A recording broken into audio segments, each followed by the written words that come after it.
Sirikal mar Kenya oyango ni tiyo machiegni gi mbetre mare mantiere piny mar Thailand e okang' mar temo reso nyar Kenya Margaret Nduta ma owinjore negi kaka kum mar rwako yedhe mamero ji e pinyno.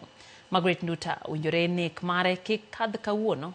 Kata kamano, migawo mar tudruok gi pinje maoko wacho ni apisa mag mbetre e piny Thailand odhi Vietnam mar temo reso miyono ma jahigni 37.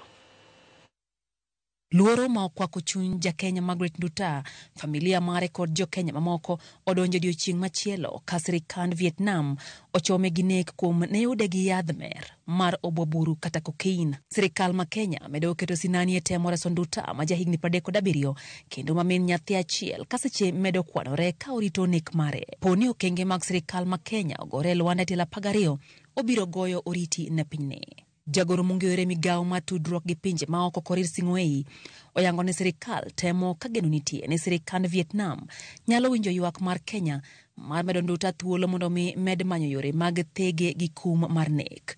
Sing'oei bende lero ni sirikal ma Kenya oseoro apisa moko ka owuok e boma ma Hanoi mondo mi odhi e piny Vietnam dhi timo lalruok. Nduta ne omaki e paw ndeke ma Ho Chi Minh e piny mar Vietnam e higa 2023 ka en kod yedhego mag cocaine maromo kilo 2.